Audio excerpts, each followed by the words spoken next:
शेख मुहियुद्दीन अब्दुल कादिर जीलानी गौसुल आज़म इरशाद फरमाते मेरा नाम अब्दुल कादिर है और फरमाते मेरे नाम को अल्लाह ने ऐसी कुदरत दी है कि मेरा नाम वही लेता है जिसे मैं चाहता हूं। सुभान अल्लाह। फरमाते मेरी बगैर मर्जी के कोई मेरा नाम नहीं ले सकता। गौसुल आज़म फरमाते कोई ये ना कहे वो मुझसे मोहब्बत करता है, वो कौन होता है? फरमाते पहले मैं मोहब्बत करता हूं, वो बाद में करता है। सुभान अल्लाह, सुभान अल्लाह। तो जब गौस पाक की महफिल में कोई बगैर गौस पाक की मर्जी के नहीं आ सकता, तो ये बताएं ये तो हुजूर की महफिल है। हुजूर ने आप सबको चुन चुन के बुलाया है। और जब हुजूर बुलाते हैं तो फिर खाली हाथ नहीं भेजते, झोलियां भी भर भर के भेजते हैं। अभी थोड़ी देर के बाद देखेंगे आला हजरत की चश्मो चराग यहाँ होंगे, आला के खानदान के चश्मो चराग साहिब सज्जादा आस्ताने आलिया कादरिया रज़विया बरेली शरीफ हजरत एहसन मियां साहब है ना, वो आएंगे। पढ़ दूं 2-3 शेर, जरा दोनों हाथ उठा के बोलो सुभान अल्लाह। थोड़ी देर जब तक तकरीर शुरू नहीं कर रहा हूं मैं आपसे कह रहा हूं, फिर आपकी मर्जी होगी। उलमा इकराम की दुआएं चाहता हूं और मैं हुजूर की अम्मी के बारे में 2-3 शेर पढ़ रहा हूं। किसके? हाँ, किसी को इब्राहिम अलैहिस्सलाम की मां का नाम पता है? इलियास अलैहिस्सलाम की मां का नाम पता है? नूह अलैहिस्सलाम की मां का नाम पता है? ज़करिया अलैहिस्सलाम की मां का नाम पता है? यहया अलैहिस्सलाम की मां का पता है? लूत अलैहिस्सलाम की मां का पता है? यूसुफ अलैहिस्सलाम की मां का पता है? मगर क्या बात है, जब भी कोई कहता आमना का लाल, फौरन हुजूर का ख्याल आ जाता है। सुभान अल्लाह। क्यों? क्योंकि मेरे नबी मस्जिद नबी में दुआ करते थे, ऐ अल्लाह जैसे तूने मेरे नाम को मशहूर किया है वैसे मेरी मां आमना के नाम को भी मशहूर कर। सुभान अल्लाह, सुभान अल्लाह। पढ़ता हूं 2-3 शेर, जरा दिल लगा के बोल दे सुभान अल्लाह। सुभान अल्लाह। मेराज भाई जरा तवज्जो करें, दुआएं आपकी, उलमा इकराम की दुआएं और आपकी। मलकाए दो जान है मेरी नबी की मां। सुभान अल्लाह, सुभान अल्लाह। मलकाए दो जान है मेरी नबी की मां। मलकाए दो जान है मेरे नबी की मां। रहमत का साए पान है मेरे नबी की मां। नारे तकबीर। साएबान है बहुत अच्छे मेरे नबी की मां। और चची है मुर्तजा की दादी बतूल की। चची किसकी? मौला अली की। सुभान अल्लाह। और दादी किसकी? सैयदा फातिमा की। जरा बोले सुभान अल्लाह। सुभान अल्लाह। चची है मुर्तजा की दादी बतूल की। रखती वो खानदान है मेरे नबी की मां। सुभान अल्लाह, सुभान अल्लाह। रखती ये खान। अच्छा सब लोग अपनी माँ को क्या कहते हैं बताएं जरा? अम्मी जान। क्या कहते हैं? सुभान अल्लाह। बोले जरा, बोले क्या कहते हैं? और अम्मी जान भी होती है। सबकी माँ सबकी जान, तो सबकी माँ सबकी जान होती है। ये लफ्ज जान वाला जो दूसरी जगह इस्तेमाल होता है ये आफते जान के मुतरादिफ है। असल जान माँ होती है। शेर समाप्त करें, ये शेर समाप्त करें। आला फरमाते कुरान तो ईमान बताता है इन्हें और ईमान ये कहता है मेरी जान है। ये समाप्त करें। कहते हैं अपनी माँ को सब बच्चे अम्मी जान। वाह वाह वाह। कहते हैं अपनी माँ को सब बच्चे अम्मी जान। सोचो कि किस की जान है मेरे नबी की माँ।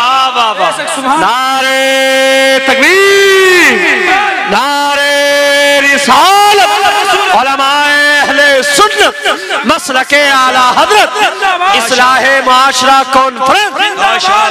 शायरी समझते होते काश आप, तो ये शेर बहुत बड़ा था। बहुत अच्छे है ना, बहुत बड़ा शेर था। खैर बड़े हल्के में ले लिया। आखिरी शेर पढ़ता हूँ, आखिरी शेर पढ़ता हूँ। फिर से पढ़ते हैं। नहीं वो ए चचा जरा बोले सुभान अल्लाह। सुभान अल्लाह।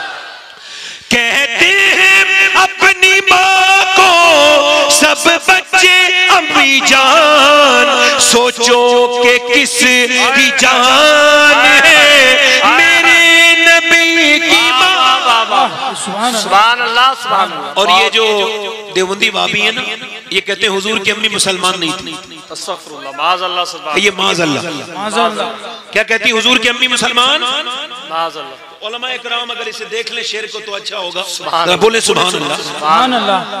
वो कहते हैं माज़अल्लाह अम्मी मुसलमान नहीं थी। हम क्या कहते हैं, सुन्नी क्या कहता है, सुन्नी कहता है जुल्फों से लेके पाँव के नाखून की नोक तक, वाह वाह वाह वाह। जुल्फों से लेके पाँव के नाखून की नोक तक ईमान ही ईमान है मेरे नबी की माँ। नारे तकबीर, नारे रिसालत, रसूल अल्लाह। मेरी तकरीर शुरू हो रही है भैया, सुभान अल्लाह। इको कम करें भाई इको कम करें, आवाज बढ़ा दें। माइक वाले भाई इको कम करें, आवाज बढ़ा दें। तकरीर का उन्वान क्या बताया था, शुक्र। पहला क्या, शुक्र। ये सबसे बड़ा अलमिया है इस माशरे का। और जो उलमाए नफ्सियात हैं उनको पढ़िए, फिर जो तसव्वुफ के उलमा हैं उनको पढ़िए, फिर जो तरीकत के उलमा हैं उनको पढ़िए, फिर कुरान को पढ़िए। नमाज, रोजा, इन अहकाम के बाद सबसे ज्यादा जिसके बारे में हुक्म किया गया वो शुक्र है। शुक्र कर और नाशुक्री। आज लोग कहते हैं दौलत है, पैसा है, सुकून नहीं। ठीक है, क्या नहीं है, सुकून कहां से आएगा। गौसुल आजम फरमाते हैं अल्लाह ने सुकून दौलत में नहीं रखा है, शुक्र में रखा है। सुभान अल्लाह सुभान अल्लाह। काय में रखा है। बड़े बड़े दौलत वाले पूरी जिंदगी रोते रहे, अल्हाकुमुत तकासुर हत्ता ज़ुरतुमुल मकाबिर। अल्लाह फरमाता है तुम्हें गाफिल रखा, माल की ज्यादा तलबी नहीं, यहां तक कि तुमने कब्रों के मुंह देख लिए। किसी पूछो क्या हाल है, एक मौलाना साहब से मैंने पूछा क्या हाल है, कहने लगे ठीक है, कट रही है, काट रहा हूं। मैंने कहा यार, बोले अल्लाह का शुक्र है। मैं कहा इतनी लंबी तुम्हें ये पढ़नी थी तो ये तुमने बाद में अल्लाह का नाम क्यों लिया। मुसलमान ये नहीं कहता है कि वो इधर उधर की बात नहीं करता है, मुसलमान कहता है हर हाल में अल्लाह का शुक्र है। उसे पता है कि मेरे सारे हालात मेरा रब जानता है, और अगर मेरा हाल कोई बदल सकता है तो सिवाय मेरे रब के और कोई नहीं बदल सकता। वाह वाह, सुभान अल्लाह सुभान अल्लाह। और अंधे के सामने रो और अपने भी नैन खो। एक बार जिसके सामने रोगे कभी नजर नहीं उठा सकते उसके सामने कभी। अल्लाह की शिकायतें लोग करते दूसरे लोगों से। गौसे आज़म फरमाते हैं नाशुक्री करने वालों, ये कहने वालों की गर्मी बहुत हो रही है।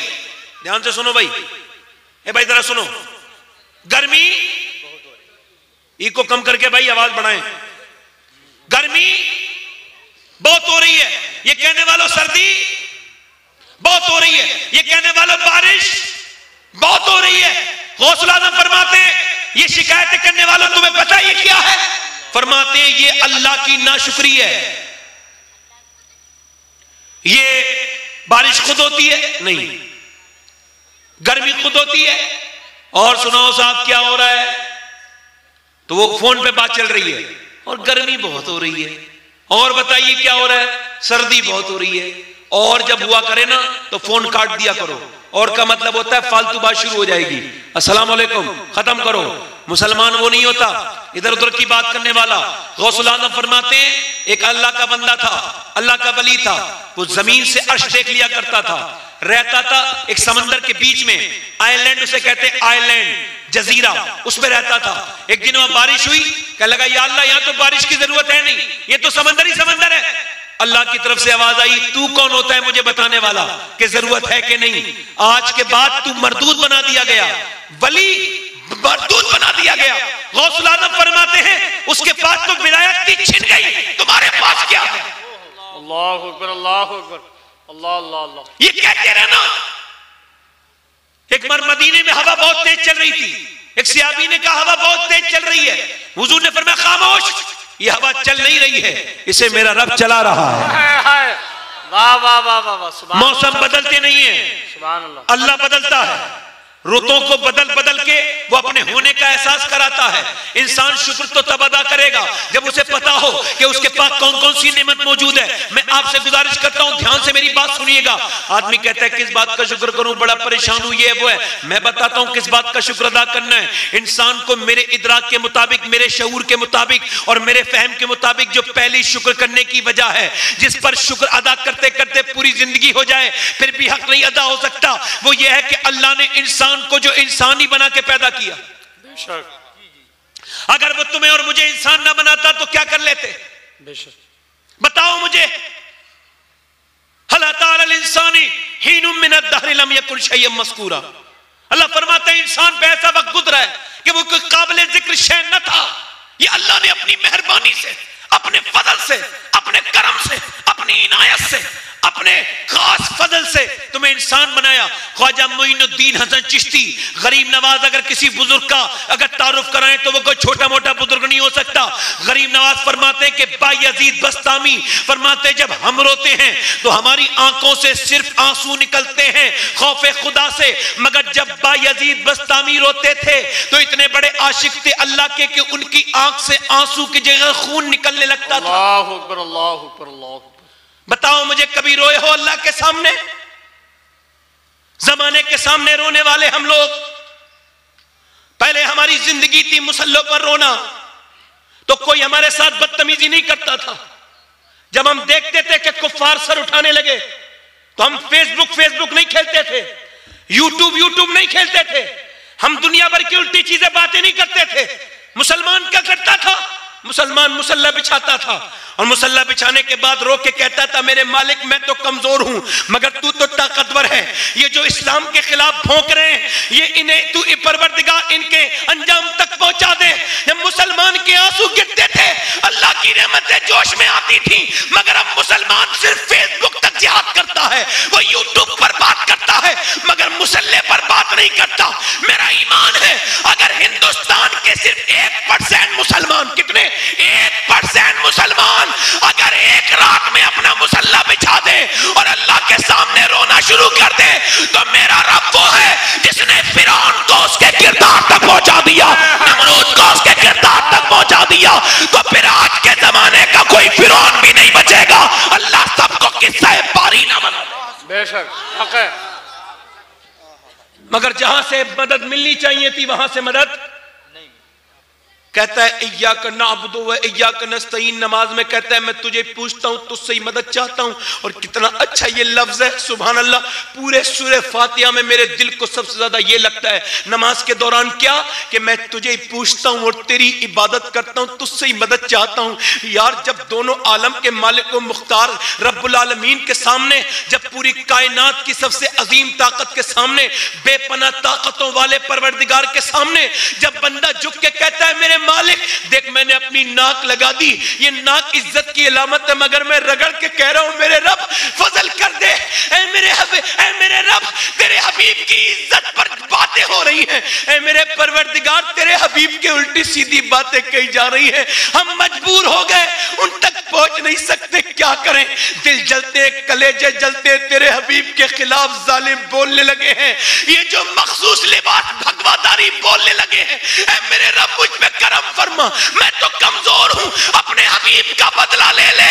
मेरा ईमान कहता अगर मुसलमान का दिल तड़प जाए तो मेरे रब ने जो हाल तिवारी का किया या जो सलमान तासीर का किया, अल्लाह रब्बुल आलमीन जरूर कोई ना कोई मोहम्मद बिन कासिम की तरह या कोई ना कोई अल्लाह रब्बुल आलमीन जरूर मुमताज हुसैन कादरी की तरह पैदा कर देगा जो इंशाअल्लाह नामूसे रिसालत पर पहरा देगा। सुभान अल्लाह। नारे तकबीर, नारे रिसालत, उलमाए अहले सुन्नत, मसलके आला हज़रत हम कल तक सजदों में रोते थे मगर आज नहीं रोते हैं। मोइनुद्दीन चिश्ती फरमाते हैं, समझ में आ रही है मेरी बात, नहीं आ रही है? मोइनुद्दीन चिश्ती फरमाते हैं कि जब हम रोते हैं तो हमारी आंख से आंसू निकलते हैं। जब बायजीद रोते थे तो उनकी आंखों से आंसू नहीं निकलते थे बल्कि उनकी आंखों से खून निकलने लगता था। फरमाते हैं ख्वाजा मोइनुद्दीन हसन चिश्ती। अच्छा, इन्हीं बुजुर्ग के बारे में हिंदुस्तान के दूसरे बुजुर्ग हजरत अली बिन उस्मान हजवेरी दाता लाहौरी कशफुल महजूम में वे इरशाद फरमाते हैं कि सुने, बायजीद बस्तामी ने अपनी पूरी जिंदगी में कभी खरबूजा नहीं खाया। लोग कहते थे हुजूर आप खरबूजा क्यों नहीं खाते, खरबूजा खाना सुन्नत है। आप फरमाते थे मुझे पता है कि खरबूजा खाना सुन्नत है।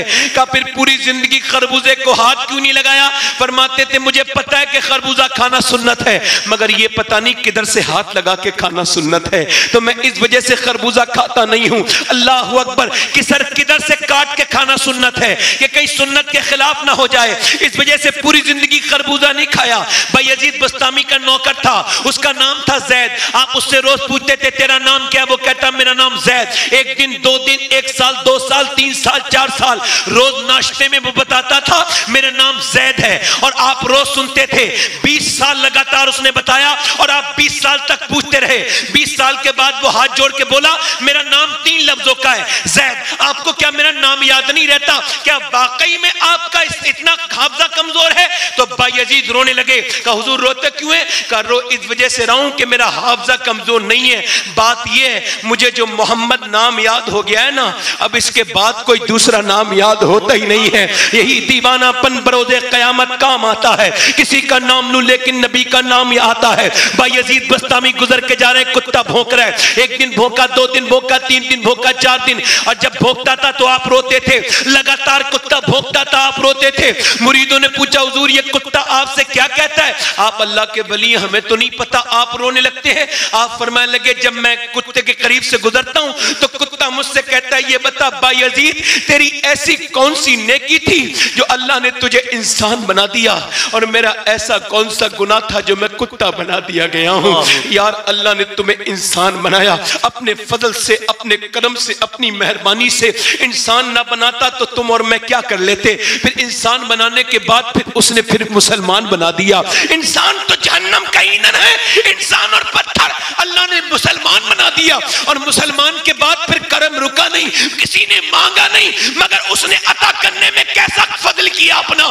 जरा देखें तो आपने और मैंने दुआएं नहीं की मगर उसने कैसी अताएं की। जरा गौर तो करें, 12 नबियों ने कहा था अल्लाह तू नबी न बना, अपने प्यारे का उम्मती बना दे। मेरी खुशकिस्मती मैं तेरा उम्मती, फजले रब्बुल उला और क्या चाहिए, मिल गए मुस्तफा और क्या चाहिए। लोग कहते खाली हाथ आए थे और खाली हाथ जाएंगे, उनको पकड़ के कहना तुम आए हो के खाली हाथ, तुम जाओगे खाली हाथ। ना तो हम आए थे तो खाली हाथ थे, न जाएंगे तो खाली हाथ होंगे। जब आए थे तो नबी का दामन हाथ में लेके आए थे, जब जाएंगे तो नबी का दामन हाथ में होगा। नारे तकबीर, नारे रिसालत, मसलके आला हजरत, नारे तकबीर जिंदाबाद जिंदाबाद। सुभान अल्लाह, दिल लगा के बोलो सुभान अल्लाह, सुभान अल्लाह, सुभान अल्लाह। जरा गौर तो करें, अल्लाह ने अपने हबीब का गुलाम बनाया, बोलो सुभान अल्लाह, बोलो हुजूर का उम्मती बनाया। और उम्मतियों में इस वक्त कितने फिरके हैं। कोई किसी तरह से बदतमीज है, कोई वलियों को नहीं मानता, कोई सहाबा को नहीं मानता, कोई नबी के गैब को नहीं मानता, कोई किसी तरह से बदतमीज है। मगर शुक्र अदा करो कि जब अल्लाह ने तुम्हें बनाया तो यार के गद्दारों में पैदा नहीं किया, यार के वफादारों में पैदा किया। सुभान अल्लाह, सुभान अल्लाह, बहुत खूब, सुभान अल्लाह। बोलो तो सही, जरा बोलो सुभान अल्लाह। यार के, मगर इंसान दौलत को सब कुछ समझता है। काय को? दौलत को। एक आदमी था बंबई में, उसके पास 52 करोड़ की फैक्ट्री थी। कितने करोड़ की?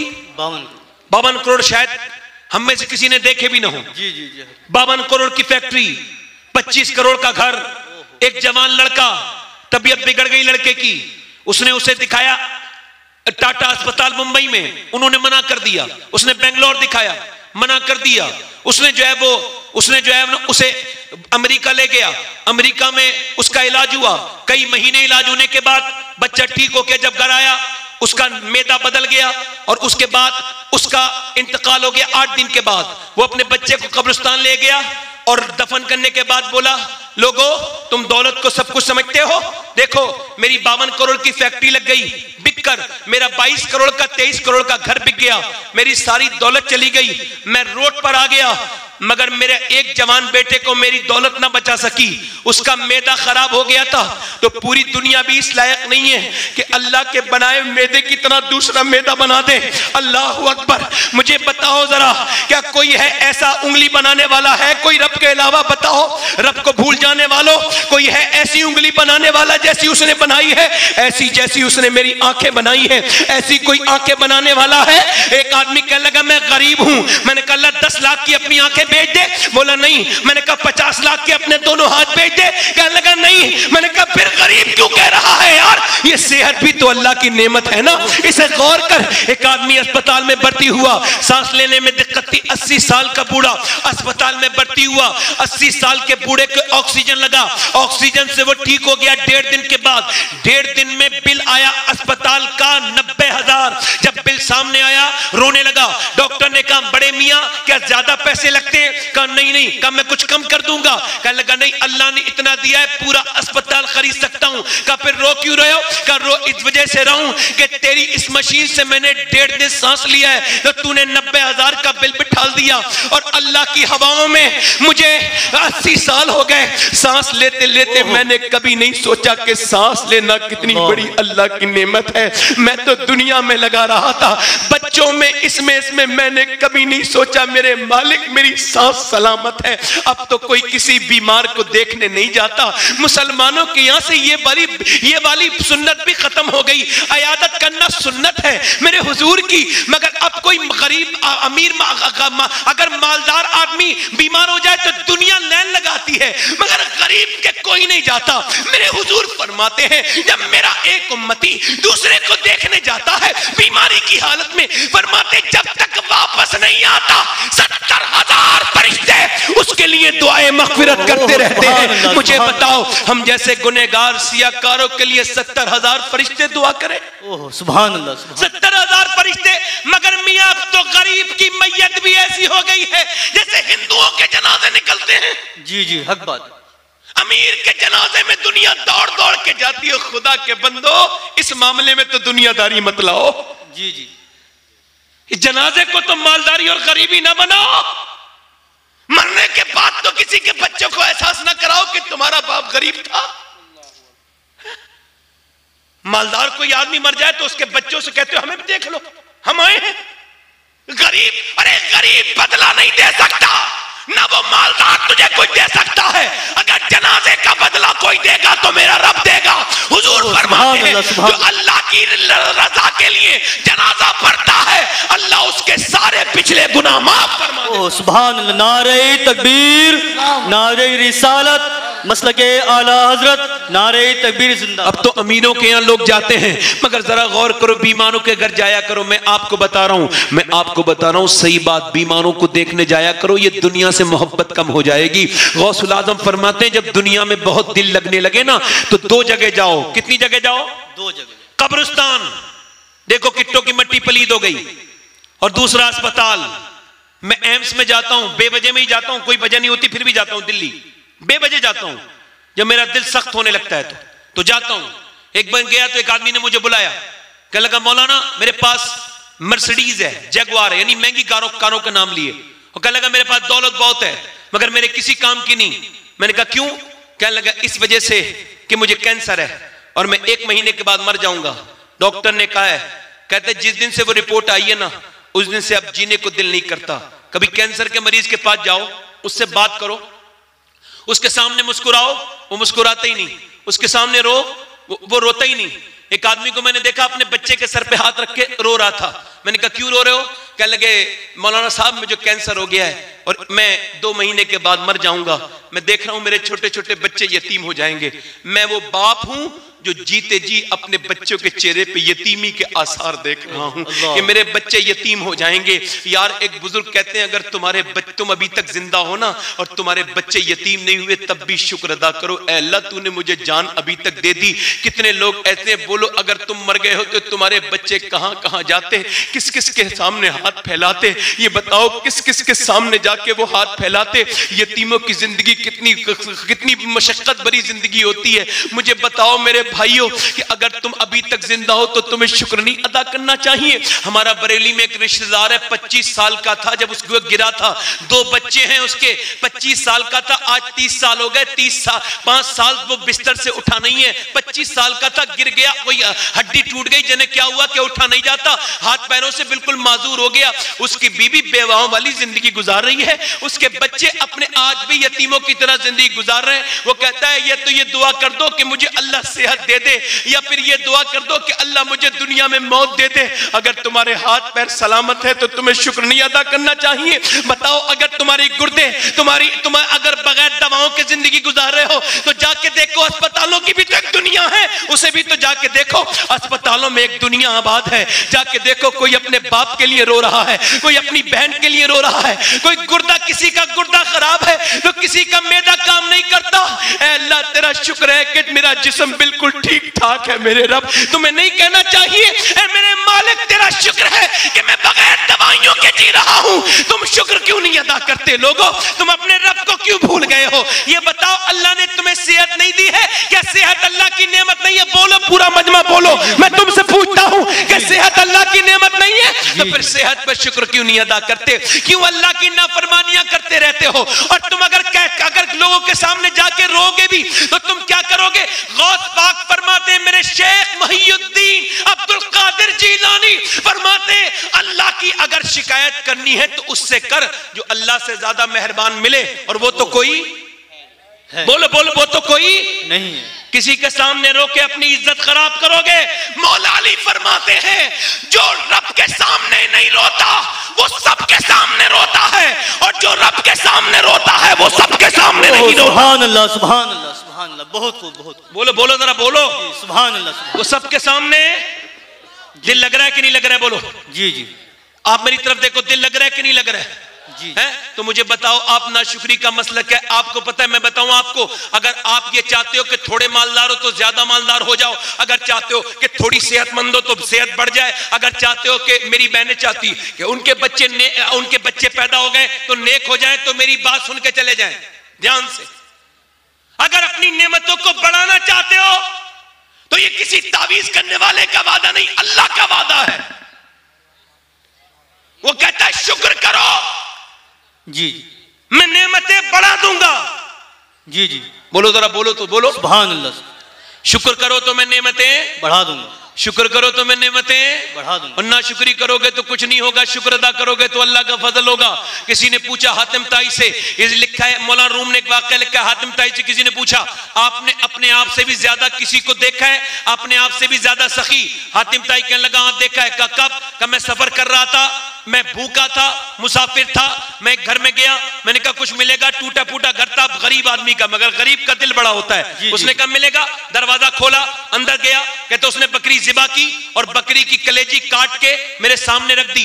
कहते जब कलेजी सामने रखी भून के मैंने खाई, बड़ी बेहतरीन कलेजी भुनी हुई थी। मैंने कहा बहुत अच्छी है। उसने कहा ठीक है। वो 2-3 घंटे के बाद आया, 3-4 कलेजी और काट के लाया। मैं 3-4 बकरी और उसने ज़िबा की और 3-4 कलेजी लाया। कहने लगा खाइए, ये उससे भी ज्यादा अच्छी बुनी हुई है। मैंने खाई, वाकई में पहले से ज्यादा अच्छी थी। मैंने कहा ये तो बहुत अच्छी है, उससे भी ज्यादा अच्छी है। बोला ठीक है। वो सुबह को आया, 3-4 उसने कलेजी और रखी, हाथ जोड़ के बोला हुजूर अब मेरी तारीफ मत करना, ये भी अच्छी होंगी। कहा क्यों? कहा मेरी जितनी बकरियां थी मैं सारी ज़िबा कर चुका। हमारे यहाँ जब मेहमान किसी चीज की तारीफ करता है हमें लगता है इसे और चाहिए। जब कोई कहता है खीर अच्छी है हम कहते हैं और खिलाओ, कोई कहता है बिरयानी अच्छी है तो हम कहते हैं और खिलाओ, जब कोई कहता है रोटी अच्छी है हम कहते हैं और ले लो, कोई कहता है कि ये आपका सालन अच्छा है आप क्या कहते हैं और ले लो। हुजूर मेरी जितनी बकरियां थी मैं सब आपकी खिदमत में पेश कर चुका, अब मेरे पास कोई बकरी बची नहीं है, लिहाजा आप तारीफ करेंगे तो मैं शर्मिंदा हो जाऊंगा। मौलाना रूम कहते हैं बगैर किसी मिसाल के समझ इंसान के खाने की तारीफ करो, उसका भी दिल चाहेगा और दे और अता करे, मगर एक दिन कहेगा अब मत दो क्योंकि अब मेरे पास खत्म हो चुका है। वो एक दिन हाथ उठा लेगा और माजूर हो जाएगा, उसके यहाँ का खजाना खत्म हो जाएगा, मगर अल्लाह के खजाने में कोई कमी नहीं है। तू जितनी तारीफ करता रहेगा वो उतना ही तुझे नवाजता रहेगा। और तू जब कहेगा अल्लाह तेरा शुक्र है, तो वो कहता है लाइन शकरतुम लाज़ीदन्नकुम, तुम शुक्र करो मैं नेमतें बढ़ाता चला जाऊंगा। सुभान अल्लाह। नारे तकबीर, नारे रिसालत, मसलके आला हजरत, मसलके आला हजरत, नारे तकबीर, नारे रिसालत, जिंदाबाद जिंदाबाद। बहुत दिल लगा के बोलो जरा, जी जी सुभान अल्लाह, मुस्कुरा के बोलो, सुभान अल्लाह, दिल लगा के बोलो, सुभान अल्लाह, जरा मुस्कुरा के बोलो, सुभान अल्लाह। इधर देखें, दिल लग रहा है कि नहीं लग रहा है? जी जी आप कहो तो एक आध लतीफा सुना दूं जी जी और अपना भी जहन्नम का सामान कर लूं, आपका भी करवा दूं थोड़ा बहुत हैं? असल में हमारे इलाके में ये बड़ा मशहूर है, मौलाना लोग तकरीर करते करते बात बात में लतीफा कह जाते हैं, जी जी इस वजह से लोगों का मूड फ्रेश हो जाए। मैं कोई मूड फ्रेश करने की चीज नहीं भाई, अगर उलमा ही हंसाएंगे तो ये कौम रोएगी कहां फिर? जी जी और मौलवी जो हंसाते हैं उनसे जरा हाथ जोड़ लो, अब उनसे कह दो खुदा का वास्ता कुछ अब ठीक बातें कर लो। जी समझ आ रही नहीं आ रही आपकी? जी, इधर देखो, तो आज के बाद नाशुक्री नहीं करेंगे, दोनों हाथ उठा के बताओ, नाशुक्री नहीं करेंगे। अगर आपका दिल करता है नाशुक्री को तो फिर थक गए, तो फिर डर गए, तो फिर दुनिया वालों ने सताया, तो फिर तकलीफें आई, तो फिर चैलेंजेस आए सामने, तो फिर परेशानियां आई, तो फिर किसे याद करोगे जो शुक्र तुम्हें अदा करना होगा? तो पूरी कायनात में अगर किसी की जिंदगी मशाले राह है तो वो कोई पीर और फकीर नहीं, कुरान कहता है वो मेरा रसूल है।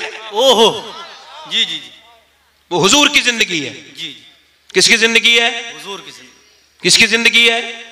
अल्लाह के रसूल फरमाते हैं अगर सारे नबियों की तकलीफ, किसकी?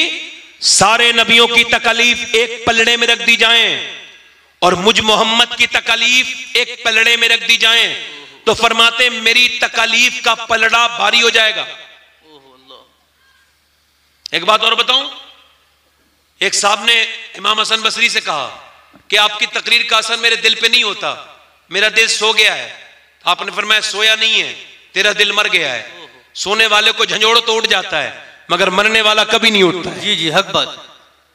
ध्यान से सुनो, बात दिल को लग रही है, बात नहीं लग रही है? समझ आ रही है मेरी बात? नहीं, बस मुझे तकलीफ सिर्फ उन लोगों से है कि जो आ तो जाते हैं महफिल में मगर कोई मकसद उनका नहीं होता। ध्यान से सुन के जाएं। अल्लाह के पैगंबर सल्लल्लाहु अलैहि वसल्लम फरमाते हैं मेरी तकलीफ एक पलड़े में रख दी जाए, सारे नबियों की तकलीफ, मेरी तकलीफ का पलड़ा, मेरी तकलीफ का पलड़ा भारी हो जाएगा। हुजूर के वालिद का नाम क्या है? अब्दुल्ला। अम्मी का नाम क्या है? सैयदा आमिना, कायनात की सबसे खुशनसीब मां। और हुजूर के वालिद दुनिया के सबसे अजीम बाप। रहते हैं सैयदा आमिना मदीने की, अब्दुल्ला मक्के के, दोनों की शादी हो गई। मैं सिर्फ हुजूर के जिंदगी के बचपन के कुछ अय्याम से थोड़ा दर्द का एहसास कराना चाहता हूं। जी जी, सीरत रसूल से। शादी हो गई, शादी दोनों की हुई है। अब्दुल्ला का पहचान अब्दुल्ला की क्या है? जब अब्दुल्ला मक्के में गुजरते हैं तो अंदर जो घर में बैठे होते हैं वो लोग कहते हैं ये जो गलीमे से इतनी खुशबू आई है ना, जरूर इधर से अब्दुल मुत्तलिब का बेटा अब्दुल्ला गुजरा हो। ओहो सुभान अल्लाह, सुभान अल्लाह। ये उसी की खुशबू है। उनके पेशानी में हुजूर का नूर था। अल्लाह अकबर। दोनों की शादी हो गई। सैयदा आमना से शादी हो गई। शादी होने के बाद जनाब अब्दुल्ला ने कहा सैयदा आमना से, आमना मुझे इजाजत दे दो, मुल्क शाम जाना चाहता हूं, सफर पे जाना चाहता हूं, चूंकि हमें मुस्तकबिल देखना है, मेरी शादी हो चुकी है। नई नवेली दुल्हन मना करने लगी, मगर जनाब अब्दुल्ला ने जब इसरार किया तो सैयदा आमना मना ना कर सकी, उन्होंने इजाजत दे दी। इजाजत देने के बाद सैयदा आमना जो है ना, इजाजत देने के बाद सैयदा आमना को इजाजत देने के बाद ये पहुंचे अब्दुल मुत्तलिब के पास, और अब्दुल मुत्तलिब के पास जाके बोले अब्बा मैं मुल्क शाम के सफर का इरादा रखता हूं, मैंने रखते सफर भी बांध लिया, सिर्फ आपकी इजाजत लेने इस वजह से आया हूं कि आप मेरे वालिद मोहतरम है, आपकी इजाजत जरूरी है। आपने फरमाया बेटे मैं तुम्हें इजाजत कैसे दे दूं, तुम मेरे छोटे, मेरे अकेले बेटे, खूबसूरत बेटे, मेरे प्यारे बेटे, मेरे दिल के चैन बेटे नहीं दूंगा। कहा नहीं अब्बा, मैंने अपने दोस्तों से वादा कर लिया है, मेरे कुछ अजीज दोस्त भी उस सफर में जा रहे हैं। उन्होंने कहा ठीक है जा सकते हो। भाई इसका थोड़ा इको आवाज कम करें, इको जो गुजरे आवाज साफ करें। और जिन लोगों को उठ के जाना हो जल्दी से चले जाएं। और बीच में से जो उठ के जाते हैं मेरी तकलीफ मैं भूल जाता हूं तकरीर अपनी, क्योंकि मैं रट के तो करता नहीं। जी जी। जब मैं देखता हूं कि लोग उठ रहे हैं तो लगता है कि जैसे मेरे भाइयों की मैं खिदमत ठीक से नहीं कर पा रहा हूं। यही और क्या कहूंगा मैं, बस यही तो कह सकता हूं। मगर कम से कम थोड़ी देर सुने बैठ के और आराम से सुने, मेरी तरफ देखें। सैयदा आमना, भाई बात ना करें भाई, सुने। सैयदा आमना फरमाती ने इजाजत दी, जनाब अब्दुल मुत्तलिब ने इजाजत दी। जनाब अब्दुल्ला मुल्क शाम के सफर के लिए निकले। मक्के की सरहद से जब जा रहे थे तो पहले तो बाप ने बेटे को रुखसत किया, तो बाप ने अपनी नम आंखों से रुखसत किया। उसके बाद बीबी ने देखा, अल्लाह अकबर, देखती रही। जब तक शौहर की नजर आते रहे तब तक देखती रही। रुखसत के वाकयात का सिर्फ इतना होश है, देखा हमने उनको जहां तक नजर गई। आखिर में जनाब अब्दुल्ला जो है ना वो जा चुके हैं मुल्क शाम, और वहां उनकी तबीयत बिगड़ी। मुल्क मदीने में आके और ज्यादा बिगड़ी। जब और बिगड़ी तो लोग बोले इन्हें छोड़ के चलो, इसी सफर में मदीने में छोड़ के चले जाओ। मगर लोगों ने कहा अगर इन्हें छोड़ के जाओगे तो ये बताओ बदला क्या क्या जवाब दोगे अब्दुल मुत्तलिब को जाकर के? ये कोई आम आदमी नहीं है, ये गैर मामूली शख्सियत है। ये अब्दुल मुत्तलिब का बेटा है, सरदार मक्का का। खैर वो लोग रुक गए, मगर हुजूर के वालिद की तबीयत ठीक नहीं हुई। 6 या 7 दिन के बाद नबी पाक के वालिद का मदीने में इंतकाल हो गया। अभी हुजूर दुनिया में भी तशरीफ नहीं लाए कि वालिद का इंतकाल हो गया। उसके बाद ये काफले वाले मक्के आए। मक्के आने के बाद जनाब अब्दुल मुत्तलिब ने इस इस्तकबाल किया। बूढ़ा बाप कहने लगे मेरा बेटा कहाँ है? मैं रोज कई हफ्तों से आता हूं अपने बेटे के इंतजार में, तुम लोग लेट हो गए और सब आ गए, मेरा बेटा नजर नहीं आता। एक आदमी नीचे उतरा, अब्दुल मुत्तलिब के कांधे पे हाथ रखा। बूढ़ा बाप था, कांधे पे हाथ रख के बोले सब्र कीजिए अब्दुल मुत्तलिब, अब आपका बेटा कभी नहीं आएगा। कहा क्यों? कहा आपके बेटे को तो हम कब्र में छुपा चुके हैं, उसकी तो कब्र मदीने में बना चुके हैं। अब बाप की बेटे की खबर जवान की मौत की सुनने के बाद सबकी हिम्मत तो नहीं कि उसे बर्दाश्त कर सके। बूढ़ा बाप नीचे बैठ गए और बैठने के बाद रोने लगे। किसी ने सरदार मक्का को ऐसे कभी नहीं रोकते देखा था, रोने लगे। और उसके बाद उठे और उठने के बाद सैयदा आमना के दरवाजे पर पहुंचे। कहने लगे आमना बेटी, क्या तूने अपने घर को सजाया सवारा है? कहा क्या तूने अपने आप को भी नए कपड़े पहने हैं और अपने शौहर के लिए सजी बनी है? कहा खाना भी बना के तैयार कर लिया है? कहा रो के बोले बेटी अब कोई फायदा नहीं है, अब तेरा शौहर कभी नहीं आएगा। कहा क्यों? कहा उसकी तो कब्र हमने उसकी मदीने में बन गई, उसका इंतकाल हो गया। सैयदा आमना नई नवेली दुल्हन थी, एकदम रोने लगी। रोई तो जनाब अब्दुल मुत्तलिब ने सर पे हाथ रखा, मेरी बेटी न रो। कहने लगी ए सरदार मक्का, आपका बेटा जरूर गया है मगर उसकी निशानी मेरे पेट के अंदर मौजूद है। ये कहकर के सैयदा आमना रोने लगती हैं। और उसके बाद अल्लाह अकबर, वो दिन भी आया कि मेरे नबी दुनिया में तशरीफ लाने वाले थे। तो वो क्या कहती हैं? वो कहती है उम्मे जमील अब्दुर्रहमान इब्ने औफ की वालदा, वो कहती है मैं दाई थी, मेरा काम था बच्चे की पैदाइश के वक्त में खड़े होना। कहती उसूल ये था कि पहले गंदगी बाहर आती थी, फिर बच्चा बाहर आता था, पहले बदबू बाहर आती थी, फिर बच्चा बाहर आता था। बच्चा जब बाहर आता है तो उसकी नाफ काटी जाती है, उसके बाद नाफ काटने के बाद फिर उसे नहलाया जाता है, फिर उसके सुरमा लगाया जाता है। मगर ये पहला बच्चा मैंने आमना का देखा कि जब ये पैदा हुआ तो कोई गंदगी बाहर नहीं आई, बल्कि इसके बाहर आने से पहले नूर ही नूर पूरे कमरे में फैल गया। कस्तूरी की खुशबू से आमना का पूरा कमरा महक गया। कहती मैंने देखा कि जब बच्चा बाहर आया तो नाफ उसकी कटी भी थी, मैंने सोचा नहला दूं तो अल्लाह ने उसे नूर में नहला के भेजा था। अल्लाह अकबर। कहती है कि मैंने चाहा कि उसके सुरमा लगाऊं तो उसकी आंखों में तो सुरमा लगा हुआ था। मेरा इमाम कहता है सुबह तैबा में हुई, बटता है बाड़ा नूर का, सब खा लेने नूर का, आया है तारा नूर का, मैं गदा तू बादशाह, मर्दे प्याला नूर का, नूर दिन दूना तेरा, दे डाल सदका नूर का। उम्मे जमील कहती है मैंने चेहरा देखा, अब तक बच्चे जितने भी दरियाफ्त हुए थे वो रोते हुए आते थे, वो रोते थे, मगर ये बच्चा मुस्कुराने लगा। वासिफ अली वासिफ फरमाते तुम्हें पता है हुजूर क्यों मुस्कुराए थे? मैं बता रहा हूं क्यों मुस्कुराए थे। और बच्चे जब दुनिया में आते हैं तो दुनिया चूंकि आजमाइश की जगह है, वो अपने नुकसान होने का फायदा कहते हैं कि अब हमारा नुकसान हो गया, ऐलान करते रो रो के दुनिया में आना ये खसारे का सौदा है, मगर मेरे हुजूर दुनिया में आए तो खसारा बन के नहीं बल्कि अल्लाह की रहमत बन के आए थे, इस वजह से मुस्कुरा रहे थे। ओ सुभान अल्लाह, नारे तकबीर, नारे रिसालत, मसलके आला हजरत अल्लामा शहबाद हुसैन साहब क़िबला। बोले जरा नारे तकबीर, नारे दिल लगा के बोले जरा इधर देखें। सैयदा आमना उम्मे जमील कहती हैं मैंने हुजूर को गोद में ले लिया। बोले जरा जोर से बोले सुभान अल्लाह। कहती है मैंने हुजूर को गोद में ले लिया। मैंने कहा आमना मैंने हसीन बच्चे बहुत देखे, जी जी जी, मगर तेरे बच्चे से ज्यादा हसीन नहीं देखा। न ऐसे किसी के लब है न किसी के रुखसार है, मगर कहते हैं आमना की गोद में दिया तो आमना ज़ारो कतार रोने लगी। मैंने कहा आमना जिसका बच्चा इतना खूबसूरत हो वो क्यों रोती है? आमना कहने लगी इस वजह से रो रही हूं कि आज इसका बाप अब्दुल्ला होता तो बात कुछ और होती। मुझे अपने शौहर की याद आ गई है। फिर हुजूर को कोई दाई उठा के नहीं ले गई। उम्मे जमील कहती है आमना ने मुझसे कहा कोई दाई मेरे बेटे को मोहम्मद को क्यों नहीं लेके जाती सल्लल्लाहु अलैहि वसल्लम। कहने लगी मैंने कहा है बच्चे को देख लो ले चलो, मगर दाइयां कहती उस बच्चे को क्यों लेके जाएं, वो तो यतीम है, उसका बाप नहीं है। अल्लाहु अकबर। आमना रोने लगी मेरे बेटे, मेरे लख्त जिगर, मेरे नूर नजर, अपना दिल थोड़ा मत करना मेरे लाल, मेरे बेटे कि तू यतीम बन के दुनिया में आया, देखना क्या मर्तबा होगा तेरा। मेरे हुजूर के दिल पे क्या गुजरती होगी। मक्के में सारे बच्चे चले गए, मेरे हुजूर को कोई भी उठाने के लिए तैयार नहीं, चूंकि हुजूर यतीम है। हुजूर का स्किप करके बयान कर रहा हूं। छोड़ के 6 साल की उम्र हो गई, और जब 6 साल की उम्र हो गई आमिना खातून ने कहा मैं अपने बेटे को अब्दुल्ला की कब्र पे लेके जाना चाहती हूं, अपने शौहर की, मेरे बेटे को अपने बाप की कब्र, उसके बाप की कब्र पे लेके जाना चाहती हूं। अब्दुल मुत्तलिब ने मना किया तो कैल रोने लगी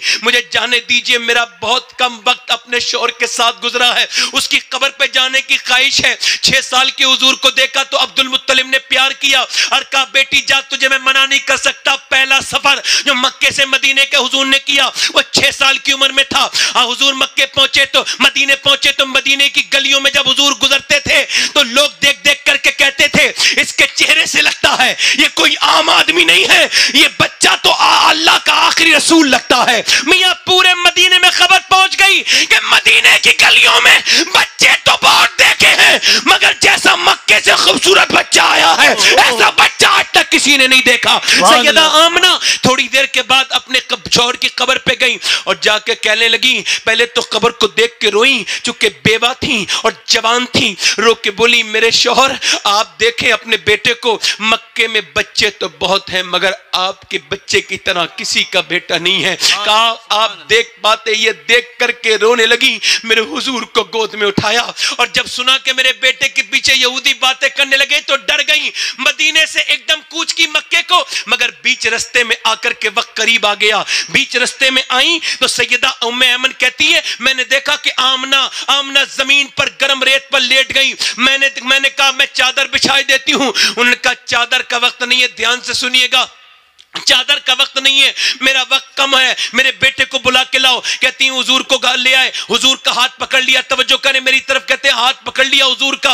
हाथ पकड़ने के बाद इधर देखें, तवज्जो करें, ये कितनी साल की उम्र है हुजूर की? 6 साल की। और माँ सैयदा आमना अपनी जवानी की हालत में अपने बच्चे को देखती हैं और कहती है मेरे बेटे दुनिया में जो आया है उसे जाना है, मेरे बेटे जो नया है उसे पुराना होना है। दुनिया में मैं भी आई हूं, मैं भी जा रही हूं, मगर मेरा नाम दुनिया से नहीं मिटेगा क्योंकि मैंने तेरे जैसे बेटे को जो जन्म दिया है। फिर कहने लगी मेरे लाडले तू देखना, अच्छा उस माँ का कोई अंदाजा कर सकता है जिसका शौहर पहले इंतकाल कर चुका हो और जो बीच जंगल में अपने बेटे को छोड़ के जा रही हो। तपती हुई जमीन पे अपने बेटे को सैयदा आमना ने हुजूर की तरफ देखा और देखने के बाद कहा मेरे बेटे तुझे अल्लाह के हवाले कर रही हूं, देखना तेरी माँ दुनिया में रहे न रहे, मगर मैं तो दुनिया में नहीं होंगी, मगर तेरे डंके दुनिया में बजेंगे मेरे लाल। हुजूर के चेहरे पे आखिरी नजर डाली और जब तक हुजूर की वालदा ने आखिरी नजर डाल के अपने लाल को आखिरी बार देखा तब तक तो हुजूर नहीं रोए, मगर जैसे ही माँ की आंखें बंद हुई ना, अब हुजूर ने हाथ पकड़ लिया। जब माँ की हाथ की गिरफ्त कमजोर हुई, हुजूर ने हाथ पकड़ा और कहा माँ। जब माँ बोलना बंद हुई फिर जोर से कहा माँ, फिर दूसरी मर्तबा कहा माँ। उम्मे अमन कहती हुजूर के रोने से ऐसा लगता था कि अब्बा के टीले हुजूर के साथ रो रहे हैं, ऐसा लगता था पूरी रेत हुजूर के साथ रो रही है। अल्लाहु अकबर, अल्लाहु अकबर, अल्लाहु अकबर कहती है मुझसे मासूम मोहम्मद का रोना देखा नहीं जाता था। वो अपनी माँ को पकड़ पकड़ के कहते थे मामा, कहती है सैयदा आमना, अल्लाहु अकबर। वो उम्मे अमन कहती है मैंने देखा हुजूर अपनी माँ के हाथ को पकड़ के उसके बाद गाल पे हाथ लगा के माँ कहते हैं अल्लाह। हजरत उमर फरमाते हैं कि 65,000 सहाबा के साथ मक्के से मदीने से मक्के हज करने जा रहे थे। चलते चलते एक जगह हुजूर रुक गए और रुक करके मेरे नबी पाक सल्लल्लाहु अलैहि वसल्लम ने, मेरे रहमत आलम सल्लल्लाहु तआला अलैहि वसल्लम ने एक जगह बैठे, दोनों पांव ऊपर किए, दोनों पांव ऊपर करके सर अपना पांव में कर लिया और फिर रोना शुरू हो गए। कहते हैं सारे सहाबा रोने लगे। मैं आगे बढ़ा, मैंने कहा या रसूलल्लाह सारे गुलाम रो रहे हैं, 65,000 लोग रो रहे हैं, मगर किसी को नहीं पता हुजूर क्यों रो रहे हैं। अल्लाहु अकबर। हजरत उमर कहने लगे मैं अपनी जान कुर्बान कर दूंगा मेरे आका आपके ऊपर, आप क्यों रो रहे हैं? कहते हैं हुजूर ने जब ऊपर को चेहरा उठाया तो हुजूर की दोनों आंखें सूजी हुई थी। मेरा इमाम कहता है आंखें रो रो के सुजाने वाले, जाने वाले नहीं आने वाले, आंखें कुछ कहती हैं तुझसे पैगाम, ओ दरे यार के जाने वाले, ओ अपनी माँ को सताने वालों, ओ बूढ़े बाप के साथ जुल्म करने वालों, जरा इस रिवायत पे ध्यान तो दो। हजरत उमर कहते हैं मैंने कहा या रसूल अल्लाह आप क्यों रो रहे हैं? आपने फरमाया यार उमर तूने देखा नहीं मेरी माँ आमना की कब्र आ गई है, ये मेरी माँ आमना की कब्र है। जब मैं 6 साल का था तब यहाँ पर यतीम हुआ था। कितने साल के बाद रो रहे हैं? जरा सी दौलत आ जाए तो अपने रंग को भूल जाते हो। 65,000 गुलाम जिसके खड़े हों, वो आका अपनी माँ की कब्र पे कितने साल के बाद? आज 55 साल के बाद आया है। और कितनी साल की उम्र में? 61 साल की उम्र में अपनी माँ की कब्र से चिपट चिपट के रो रहा है। अल्लाह माँ जी। आज माओ का क्या हाल है? जी माएं मर जाती है ना। वो जो गीत तुमने सुना नहीं मेरी उम्र भर का रियाज था, वो जो गीत तुमने सुना नहीं मेरी उम्र भर का रियाज था, मेरे दर्द की थी वो दास्तां जिसे तुम हंसी में उड़ा गए। ओहो मां होती है ना जी। उस बेटे पे मैं लानत बेचता हूं जिसकी मां उससे डरती हो, बात करने से डरती हो। एक लड़का बड़ा अमीर आदमी बन गया, बंबई में उसने शादी कर ली मां बाप की मर्जी के बगैर, बाप तो इसी गम में बेचारा मर गया। मां बची, मां ने अपने बेटे को खत लिखा बेटे मुझे बुला ले, तुझे देखना चाहती हूं, मैंने सुना है तेरे बच्चे भी हो गए, मुझे पोती पोता देखने की भी ख्वाहिश। बीबी से कहा मेरी मां आना चाहती है, बुला लूं? उसने कहा रमजान में बुला लेना, कोई नौकरानी नहीं है काम करने वाली। उसने रमजान में खत लिख दिया, वो चली गई मां। रमजान में पहुंची तो कोई 25 दिन गुजर गए, पूरे दिन काम करती, वो समझ गई, बूढ़ी औरत थी, सब जानती थी, सब समझ गई, मगर काम करती रही, बेचारी गांव की औरत थी। 25 दिन के बाद बीबी अपने शौहर से बोली शॉपिंग कब कराओगे, ईद आने वाली है। उसने कहा संडे को चलेंगे। इतवार वाले दिन आदमी बोला अपनी मां को भी ले चलूं? कहा तो फिर उन्हें ले जा, मैं तो नहीं जाती तेरी बूढ़ी मां के साथ। उसने कहा ठीक है मैं उससे लिखवा लाता हूं। उसने अपनी मां के पास गया, मां कुछ धो रही थी बर्तन, कहा लगा अम्मी जो चाहिए वो लिख दो, तुम्हें जो भी चाहिए मैं ला दूंगा, ईद के लिए कपड़े जूते जो भी चाहिए। मां ने देखा, आंसुओं को रोक लिया, कहा बेटे ठीक है। गई अंदर, खत लिखा, कहा बेटे वहीं जाके खोल लेना, सारी चीजें लिखी हुई हैं, मुझे जो जो चाहिए। वो गया, पूरे दिन अपने बच्चों के खरीदारी की, कपड़े जूते, बीबी के कपड़े, अपने कपड़े। शाम हो गई तो बीबी से कहने लगा अम्मी का खत पढ़ूं? कहा देखो क्या क्या लिखा है, क्या क्या मंगाया तुम्हारी गांव की मां ने। उसने खत खोला तो उस खत में जब उसने पढ़ा तो सिसकने लगा। उधर वो लोग खड़े थे, उसकी बीबी ने पढ़ा, वो भी रोने लगी, वो भी इंसान थी ना। उसके बाद और लोगों ने देखा, वो भी रोने लगे। जब एक रोने का माहौल हुआ तो एक साहब बोले जोर से पढ़ो भाई, खत में क्या लिखा है। तो खत में लिखा था ऐ मेरे बेटे तूने आज 25 दिन के बाद पूछा है कि तुझे क्या चाहिए। तो मेरे बेटे मैं पका हुआ फल हूं, क्या पता कब मैं टूट जाऊं, गिर जाऊं, कुछ मेरा पता नहीं। मेरे लाल तूने मुझसे पूछा है ईद के दिन क्या चाहिए, तो अगर ईद के दिन मुझे कुछ देना चाहता है तो मेरी मौत का कोई भरोसा नहीं। ओहो, खाना तो मुझे घर भी मिलता था और वहां भी सब कुछ था, तेरे पास इस वजह से आई थी, तू मेरा बेटा है। अगर कुछ देना चाहता है ना तो ईद के दिन कुछ देर मेरे पास बैठ जाना, तुझसे बातें करने का बड़ा दिल करता है। मेरे बेटे तू जमाने के लिए इंजीनियर बनाए, मेरे लिए मेरा बेटा है, मेरा लाल है। तेरी दौलत तेरे बच्चों को, तेरी बीबी को मुबारक हो। मुझसे तू बात कर लिया कर बस। मेरी तेरी दौलत पे कभी नजर नहीं थी मेरे लाल। ईद के दिन का तोहफा तेरा ये होगा कि तू मुझसे बात कर लेना। अल्लाह अकबर। मैं कहता हूं यार मां मां होती है। पहले मैं अपने घर जाता था, 1 साल पहले प्रोग्राम करके, कभी करीब में प्रोग्राम होता था तो दरवाजे पे दस्तक देता था तो मेरी गाड़ी की आवाज सुन के अम्मी आ जाती थी। अब 1-1.25 साल हो गया, अम्मी पे फालिज गिर गया है और जब मैं जाता हूं तो अब दरवाजे पे रात ही में जैसे गया था तो 15-20 मिनट लगे। कोई सो जाता है, दरवाजा खोलने वाले लोग सो जाते हैं, कभी कभी जवान लोग होते, नींद आ जाती है। तो जब जाता हूं तो अब जाता हूं अंदर गया तो अम्मी अब भी जागती होती हैं। मैंने पूछा अम्मी, दरवाजा खोलने के बाद में पूछा अम्मी ये आपको नींद नहीं आती? कहने लगी बेटे नींद तो आती है मगर तुम्हारी गाड़ी की आवाज सुन के आंख खुल जाती है। तो मैंने कहा फिर? तो मेरा हाथ पकड़े कहने लगी तुम जलसों में जाते हो हुजूर की महफिल में, तो जाके दुआ करना कि तुम्हारी माँ इस लायक हो जाए कि जब तुम्हारी गाड़ी आया करे तो मैं दरवाजा खोल दिया करूं। अल्लाह। दुनिया में सब मिल जाएगा मगर बाप और मां नहीं मिलेंगे। ये जो औरत कह रही ना तुम मेरे और मैं तुम्हारी हूं, तेरे जैसी 3 और आ जाएंगी मगर मां की तरह दूसरी नहीं आ सकती कोई। याद रखना इस बात को। हुजूर फरमाते जिसके लिए मां दुआ कर दे पूरी दुनिया बद्दुआ करे कुछ नहीं बिगाड़ सकती। मां की दुआ में इतना असर है। और बाप मुआशरे का वो इंसान है जिस पर कोई बात नहीं करता। बाप बाप होता है। एक आदमी मेरे पास आया, कहने लगा मेरा अब्बा ना मुझे तकलीफ देता है और मुझे उसने बेदखल कर दिया जजाज से। मैंने कहा ईद मिले हो कभी अपने बाप से? ईद आने वाली है। कहने लगा नहीं, मैंने इस बार मिल लेना और दुरूद भी पढ़ना। कहने लगा नहीं मिलेगा। मैंने कहा जबरदस्ती मिलना है तुम्हें? कहने लगा ठीक है। ईद के बाद आया, कहने लगा शुक्रिया आपका। रोने लगा। मैंने क्या हुआ भाई? कहने लगे आपका बड़ा शुक्रिया सैयद साहब, आपकी बड़ी मेहरबानी। कहते ईद वाले दिन मैंने अब्बा से कहा अब्बा ईद मिलूंगा, है मैं नहीं मिलता। मैंने कहा नहीं अब्बा ईद मिलूंगा, है मैं नहीं मिलता। कहते फिर मैंने जबरदस्ती अपने बाप को बाहों में दबा लिया और दबाने के बाद फिर जब मैंने दुरूद पढ़ना शुरू किया ना तो थोड़ी देर तो मुझे हटाते रहे, धक्के मारते रहे, मगर फिर जब मेरा बूढ़ा बाप रोया है तो मैंने बाप को ऐसे रोते कभी नहीं देखा था। मैंने पूछा अब्बा क्यों रो रहे हो? मैं भी रोने लगा। कहने लगे बेटे आज तूने मुझे जितनी इज्जत दी है इतनी कभी नहीं दी थी। मेरी दौलत थोड़ी सब कुछ है, मेरी सबसे बड़ी दौलत तो तू है।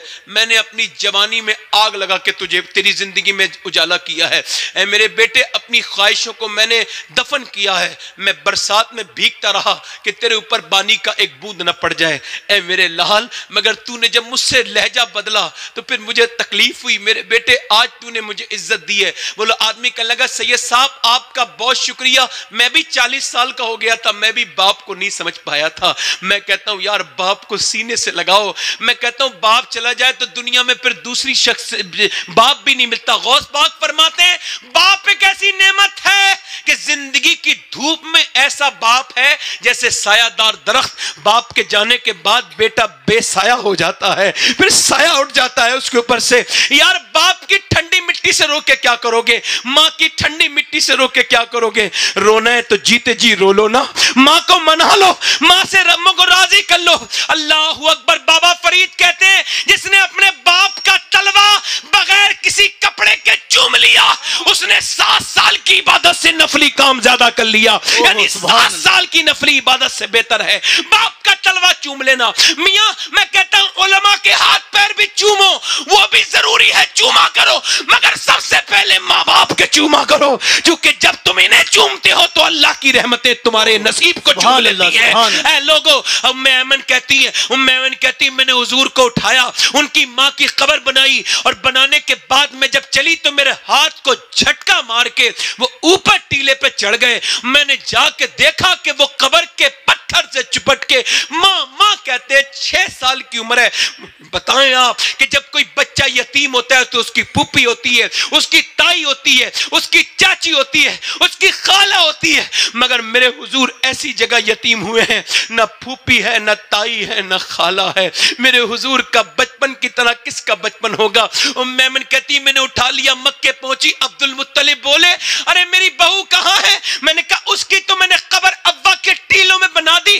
कहते अब्दुल मुत्तलिब रोने लगे, मेरे पोते मेरे पास आ, हुजूर को चुपटा के रोए तो हुजूर भी रोए। कहा मेरे पोते का ख्याल रखना उम्मे ऐमन। फिर दादा ने कितना प्यार दिया, उंगली पकड़ के काबे का तवाफ कराते हैं। सुभान अल्लाह। हुजूर को बाजार लेके जाते हैं, हुजूर को अपनी मसनद में बिठाते हैं, अपने साथ खिलाते हैं, अपने साथ पिलाते हैं। और जब 2 साल के बाद दादा का जनाजा निकला तो लोगों तो तारीख कहती है मक्के वालों ने देखा कि एक बच्चा 8 साल का काबे की दीवार से चिपट के रोता है और दादा दादा कहता है।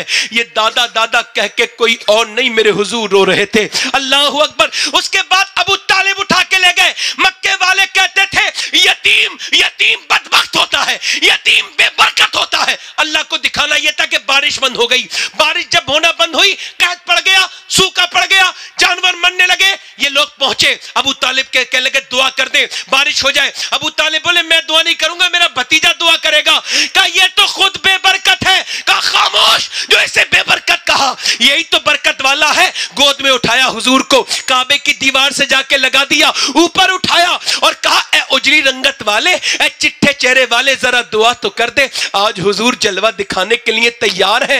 आज पूरे कुफ्फारे मक्का आमना के लाल का जलवा देखने के लिए तैयार है। मेरे हुजूर ने चारों तरफ देखा। मेरा इमाम कहता है खुर्शीद था के जोर पर क्या बढ़ के चमका था कमर, बेपर्दा जब वो रुख हुआ, ये भी नहीं वो भी नहीं। मेरे नबी ने चारों तरफ देखा, लोग प्यास से परेशान थे। हुजूर ने दुआ नहीं की, उंगली से इशारा किया। नबी मुख्तारे कुल है, जिसको जो चाहे अता कर दे। उंगली का इशारा किया, बादल दौड़ते हुए आए और इतनी बारिश हुई कुफ्फारे मक्का भीगते जाते थे और कहते जाते थे मोहम्मद यतीम बन के नहीं आए, बल्कि यतीमों का सहारा बन के आए। नारे तकबीर, नारे रिसालत, उलमाए अहले सुन्नत, मसलके आला हजरत कसर बाकी न रखी। बोलो जरा सुभान अल्लाह बोलो।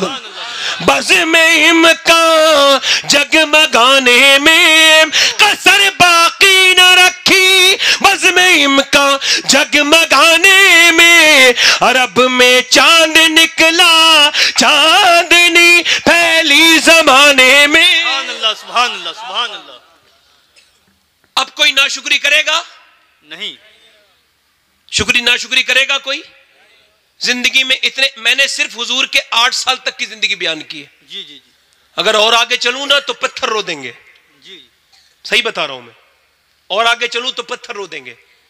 मगर अब शुक्र कौन अदा करे? इधर देखो, अब जब माए शुक्र नहीं अदा कर रही तो बच्चे कहां से शुक्र अदा करेंगे? जी जी है? माए बेपर्दा, बेनमाजी औरतें, बेनमाजी मर्द, और सोच रहे हैं मुआशरे की इस्लाह हो जाए। जी जी। इधर देखो भाई, ये जो स्टेज पे से आने वाले जाने वाले लोग हैं ना, इनके लिए मैं बड़ी दुआ करता हूं। ऐ अल्लाह रब्बुल आलमीन, परवरदिगार आलम, जो बेवजह में स्टेज से जाते हैं उन पर अपनी मेहरबानी फरमा और उन्हें इश्क रसूल अता फरमा। क्योंकि इश्क का मामला ये, जो जहां बैठ गया वहां बैठ गया है ना। थोड़ा बैठ के तो सुनने में आता है आदमी के। तो मैं क्या कह रहा था कि हज़रत उमर फरमाते हैं अल्लाह के शुक्र की बड़ी अलामत यह है कि उसकी आप फरमा बरदारी शुरू कर दें। जी जी। मियां बीबी घर में बैठे, इधर देखें भाई, बहुत खास बात कर रहा हूं। मियां बीबी घर में बैठे हैं और शौहर अपनी बीबी से कह रहा है देखो मैं मेहनत जरूर करता हूं मगर रहमत अल्लाह की है। जी जी। और बीबी कहे बात आपकी ठीक है, ये कारोबार सब अल्लाह के करम से है। जी जी। ये बेहतरीन तरीका है शुक्र का। अल्लाह के रसूल की बेटी सैयदा फातिमा एक रात में 1000 रकात नमाज पढ़ती थी शुक्र की। ओहो सुभान अल्लाह, सुभान अल्लाह। कितनी? 1000। कितनी? इधर देखो भाई, 1000। कितनी भाई? हाँ, और आजकल की औरतें कितने हजार रकात नमाज नफिल पढ़ती हैं?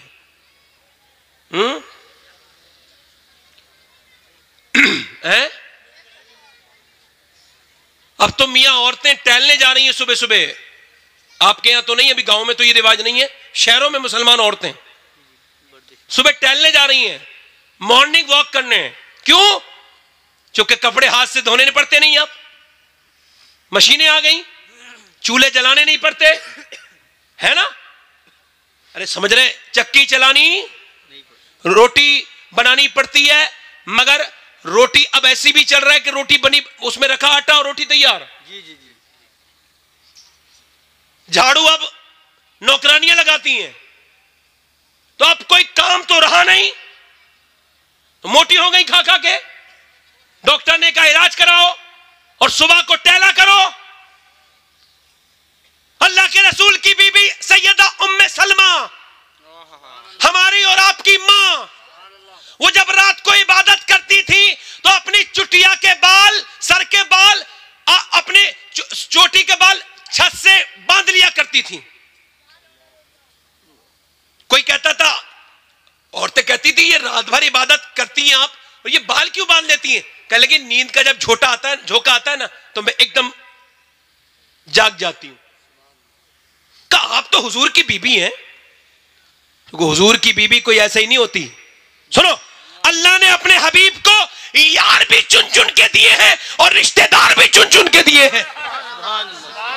बोलो जरा, बोलो ना, यारों का जवाब है ना रिश्तेदारों का जवाब।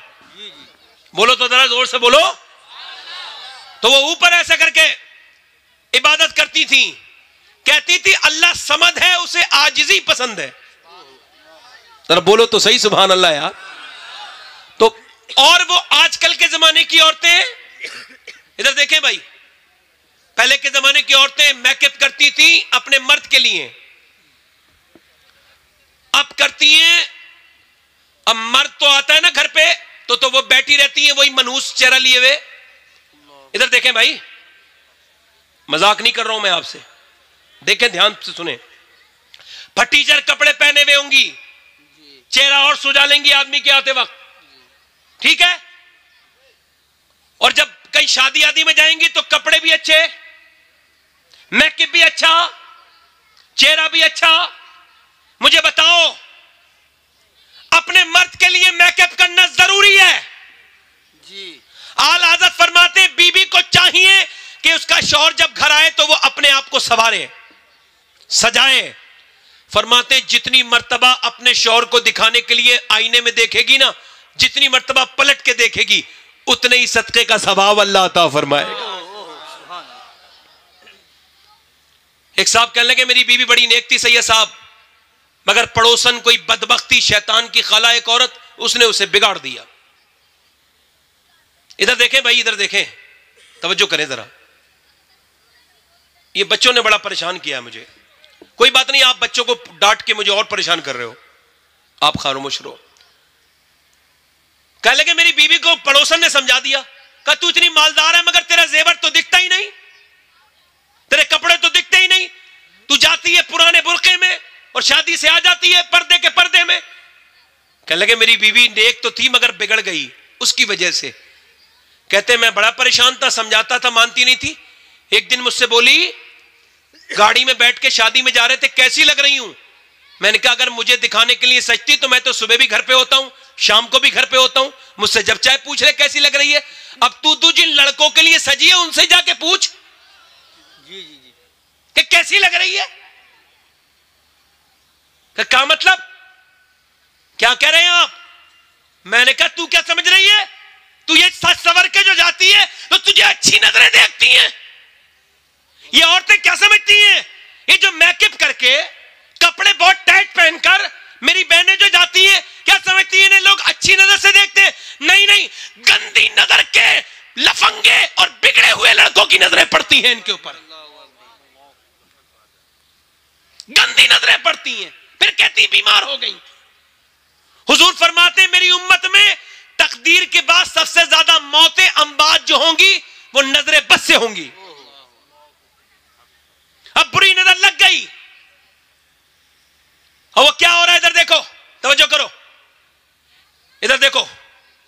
अब वो शादी में जा रही बेपर्दा, कहते मैंने अपनी बीवी को समझाया तो रोने लगी, कह लगी मैं दूसरों के लिए सजती हूं। कहा? कह लगी मैं नेक औरत थी, कह लगी आज के बाद नहीं सजूंगी। मुसलमान औरत का किरदार ये नहीं होता। जब पर्दा की आयत नाजिल हुई ना, तो रात को आयत नाजिल हुई, अल्लाह का हुक्म आया रात को, और सुबह को पूरे मदीने की सारी औरतें पर्दे में। सुभान अल्लाह। सारी औरतें। किसी ने, एक औरत गई, उसने कहा भाई तुम सब पर्दे में क्यों हो? कह लगी रात अल्लाह ने अपने हबीब को हुक्म दिया है कि मुसलमान औरतें पर्दा करें। सारी औरतें जब पर्दे में हो गई, तो जो चाहता हूं सारी औरतें पर्दे में, तो वो बोली रुक जाओ। अपने बेटे से कहा मेरी चादर लेके आ घर से चादर मंगवाई, चादर ओढ़ी, घर गई। शौहर बोला अरे यहां कहीं चादर ओढ़ लेती। कह लगी जब से अल्लाह और उसके रसूल का पैगाम सुना ना, तो मेरे दिल ने गवारा न किया कि एक कदम भी बगैर पर्दे के बाहर को निकालूं। सुभान अल्लाह, सुभान अल्लाह, सुभान अल्लाह, सुभान अल्लाह। बहुत खूब। बोलो तो सही, जरा बोलो तो सही। एक साहब कहने लगे मैंने अपनी बेटी को पर्दा कराया करो। कहने लगे मुझे अपनी बेटी पे भरोसा है। क्या है? भरोसा है। बोलो तो सही। मैं कहा यार तुम बड़े जलील इंसान हो, मगर मैं तुम्हें अपने आप जलील नहीं करूंगा। जुनैद बगदादी से किसी ने कहा कि मुझे अपनी बेटी पे बड़ा भरोसा है। क्या कहा? तो आपने उसे धक्का दिया, फरमाया जाहिल मेरी खानका से बाहर निकल जा जालिम, क्या बकवास करता है? भरोसा। ये बता तेरी बेटी ज्यादा भरोसे के लायक है या अल्लाह के रसूल की बेटी ज्यादा भरोसे के लायक? सुभान अल्लाह। नारे तकबीर, नारे रिसालत, उलमाए अहले सुन्नत। और भरोसा बताऊं आपको, भरोसा जी जी। ये मुरादाबाद जिले की बात है, दूर की नहीं है। एक आदमी ने अपनी बेटी के पैरों में ऐसे करके अपनी टोपी डाल दी और कह लगा बेटी मेरी इज्जत बचा ले थाने के अंदर। मैंने तुझे नहीं जानती, बूढ़े भाग। भाई आगे बढ़ा, मैं तो तेरा भाई हूं, वो हमारे मजहब का लड़का नहीं, गैर मजहब का, नाक कट जाएगी हमारी, चल मेरी बहन इज्जत बचा ले। उसने कहा तू मुझसे बात कर रहा है? तू मेरे सामने लड़कियों से टेलीफोन पे बात करता था, तू मुझे फिल्में दिखाता था, घर में टीवी चलाता था, तू घर में फिल्में चलती थी, तूने तो मुझे बिगाड़ा है। मेरे भाई अब मैं वहां जा चुकी हूं जहां से वापस नहीं आ सकती, जा चला जा। आपको बताऊं 2014 से लेके अब तक तकरीबन 40,000 मुसलमान लड़कियां मुर्तद हो चुकी हैं, इस्लाम छोड़ चुकी हैं। आपको क्यों तकलीफ होगी और मुझे क्यों तकलीफ होगी? मेरी बेटी थोड़ी गई है। मगर जब मैं ये सोचूंगा कि हुजूर की कलमा पढ़ने वाली चली गई, वो भाई कैसे जिएगा, वो बाप कैसे जिएगा जिसकी बेटी के माथे पर गैर मुस्लिमों का निशान लगा हुआ हो? मर गई गैरतें मुसलमान औरतों की क्या? काफिरों से हम लड़ सकते हैं, हम अपनी बच्चियों को बता नहीं पाए कि हम उन्हें किधर जाना था। तवज्जो करें मेरी बात पर। एक अंग्रेज लिखता है कि मैं सीरिया में था जब सीरिया में मुसलमानों को मारा जा रहा था। वो कहता हमने एक बस्ती उड़ाई, उसमें 17-18 हजार लोग मार दिए, उसमें से 60-70 औरतें बाहर निकली। कहते औरतें थी बुरके में थी, सारी बुरके में। एक औरत के हाथ में आधा बच्चा था कटा हुआ, बम से कट गया था आधा, मगर वो भी पर्दे में थी। मैंने तंज में कहा इसका बाप मार दिया, इसका भाई मार दिया, इसके घर वाले मार दिए, मगर इसका इन औरतों का पर्दा खत्म नहीं हुआ। कहते हैं वो मुसलमान औरत पलटी और पलट के बोली ओ अंग्रेज मरदूद कुत्ते, क्या बकवास करता है? सुन, मेरा बाप, मेरा भाई, मेरा बेटा तो मर गया, मगर मेरे नबी का इस्लाम अभी जिंदा है। सुभान अल्लाह, सुभान अल्लाह, सुभान अल्लाह। ए बच्चे बात न कर भाई। जी जी। मैं जरा दूसरे मिजाज का इंसान हूं भाई, हाथ जोड़ रहा हूं तुझसे। जी जी। सुन लो यार, बच्चियों के लिए जनाबे सैयदा फातिमा ज़हरा की जिंदगी बेहतरीन नमूने अमल है। औरतों को क्या हुआ? इन्हें हवा लग गई नाटकों की, फिल्मों की। फिल्म की औरत ने यहां से आस्तीन कटाई, इन्होंने भी कटा ली। उन नाटक वाली औरत ने अपना गला बड़ा करवाया, इन्होंने भी करा लिया। इन मेरी बहनों से पूछो कि तुम उनकी नकल क्यों कर रही हो? तुम्हें पता नहीं है वो मुआशरे की गंदी और बिगड़ी हुई औरतें हैं, और तुम मेरे नबी के दीन की इज्जत हो, तुम्हारा उनसे क्या मुकाबला? तुम्हें तो चाहिए, मेरी बहनों को चाहिए कि अपने आप को, और आपको भी चाहिए अपनी बेटियों के सामने सैयदा फातिमा का जिक्र करें। मां नेक होती है तो बच्चे, जरा जोर से तो बोलो, जरा पीछे वाले बोलो, जरा जोर से बोलो। मां नेक होती है और बाप नेक होता है तो बच्चे। एक साहब बोले मेरे बेटे जो है ना नमाज नहीं पढ़ता। मैंने कहा आप पढ़ते हैं? तो मुस्कुराने लगे। मैंने कहा नमाज तो वो तभी पढ़ेगा जब आप पढ़ेंगे। क्या ख्याल है, मेरी बात गलत तो नहीं हो रही भाई? अब मैं थोड़ा सा डिस्टर्ब इस वजह से हो रहा हूं कि डिस्टर्ब तो नहीं हो रहा हूं, थोड़ा सोच रहा हूं ज्यादा खत्म कर दूं या बोलता रहूं। बताएं कितने लोगों का दिल लग रहा है, जरा दोनों हाथ उठा के बताएं जरा। हाँ माशाअल्लाह, हाँ तवज्जो है मेरी बात पर नहीं है आपकी? बातें आखिरी कर रहा हूं और आखिरी बातें सुन लें। हजरत आई नहीं, तवज्जो है कि नहीं? इधर देखें, आखिरी बातें कर रहा हूं, ध्यान करें। मैं कह रहा था माए नेक तो बच्चे। अच्छा आपने कभी सोचा ये मौलवी अपने मां बाप के फर्माबरदार क्यों होते हैं? सोचा कभी? सोचे हैं? मैं बता रहा हूं। इमाम गजाली कहते हैं कि बच्चे इस वजह से मां बाप के फर्माबरदार होते हैं उलमा, उसका राज ये है कि जब बच्चा गोद में हो तो 8-9 महीने का जब बोलना सीखे तो बाप को चाहिए कि वो उससे कहे अल्लाह अल्लाह अल्लाह अल्लाह अल्लाह अल्लाह। बच्चा ये कहेगा ही नहीं, बच्चा कहता है अब्बा अब्बा अब्बा। अब आप कह रहे हैं अल्लाह अल्लाह अल्लाह, वो कह रहे हैं अब्बा। इमाम गजाली कहते हैं वो कहता थोड़ी है, उससे अल्लाह कहलवाता है, देख तूने इसे मेरा नाम सिखाया है, मैंने इसे तेरा नाम सिखा दिया है। सुभान अल्लाह सुभान अल्लाह सुभान अल्लाह। उलमा के इसी यही वजह है कि उलमा अपने माँ बाप के फर्माबरदार होते हैं।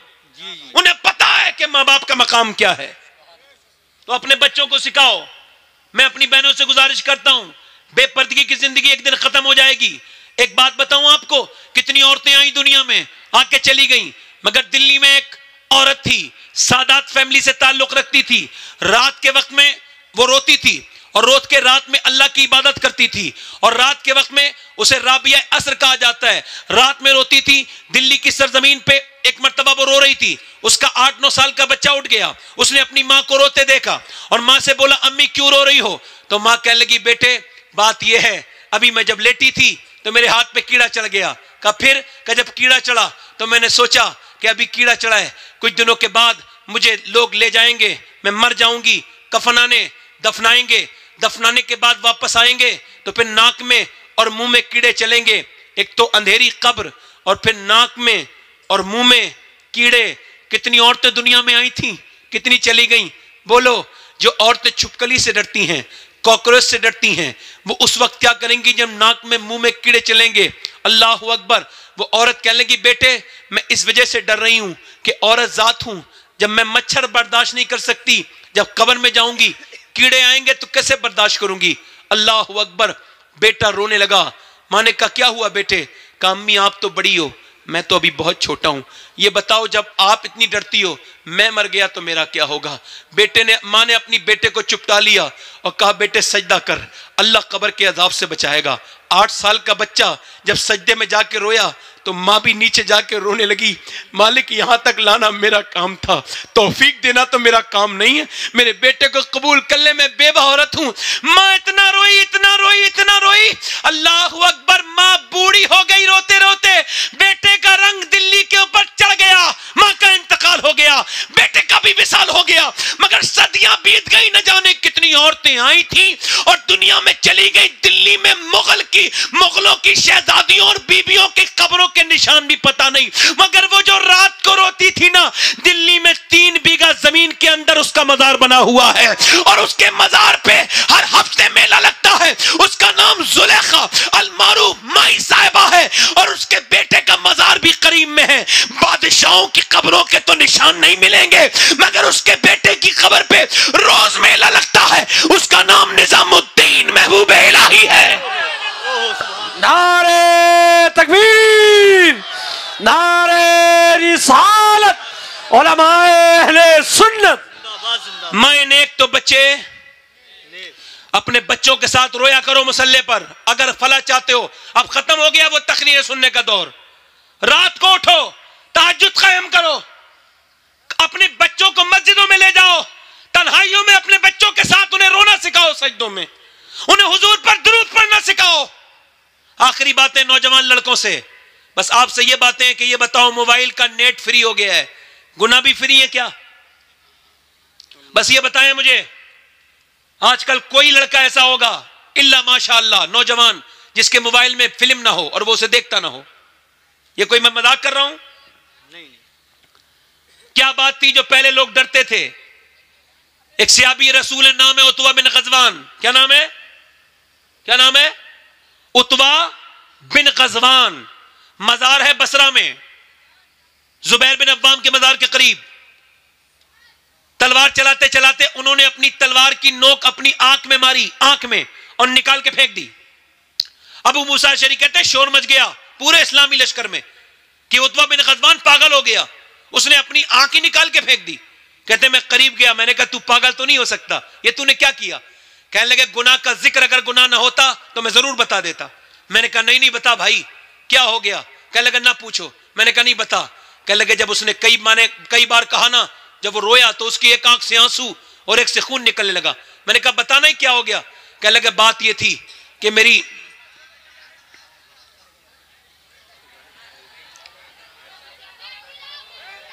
बैठे रहे आप हजरत आए, इस्तकबाल कर लें, इस्तकबाल कर लें। बैठे रहिए, जहां आप बैठे हैं वहीं बैठे रहें। हजरत तशरीफ ला रहे हैं। आप हजरात कोई भी ना उठें और जहां बैठे